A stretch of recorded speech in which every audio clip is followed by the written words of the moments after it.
possible that allows you to move over and see the blue sky. So when I see this picture, I always think this is the guy who is stubbornly saying, what I really want to do is, and it's got to look exactly like this. Got to. It's not going to be my success story unless it looks exactly like this, and I will entertain no alternatives.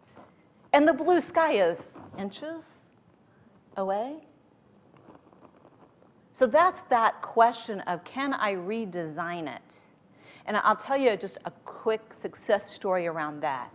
Story that a friend told me. She actually knew the therapist that had worked with this guy. He was an NFL player, and he developed bone cancer in his leg, and he had to have most of his leg amputated.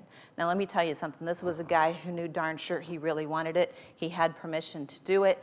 He reached that question of, is it true that I can't? And you know what? When you're missing most of one leg, can't play NFL, probably true, right? So he had to redesign it. Had no choice. So he went to see a therapist that was associated with the cancer center where he was going through rehab, and she asked him to draw a picture that he thought represented his own life, himself. Remember when I said, is there a picture, an image that you need to claim as your presence? Well, let me tell you what he claimed. He drew a picture of a vase with big, jagged lines through it. That was the picture he claimed as his presence. And she said, what are the lines? And he said, those are cracks. I was once a perfect vessel, and now I'm flawed. That was the picture he claimed for himself. That was the story he was telling. But this gentleman was tough inside as well as outside, and he continued to work with the patients, or with the therapists in the cancer center. He actually went on to marry a patient and then went on to help teach patients in this cancer center. And a few years later, he returned to this therapist now as a friend, and just on a whim, she said, I want you to do that again. I want you to draw me a picture of how you see yourself today. Picture that you're going to claim as your own. He drew the same vase. He drew big, jagged lines through it.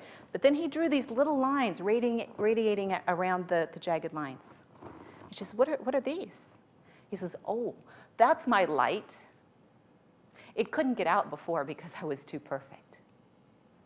I think he'd successfully redesigned his passion and purpose.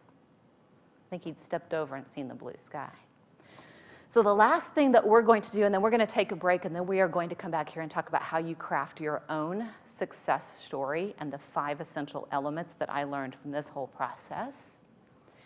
And the big question, what I call the dynamite, because you know I can, is what are you going to do about it?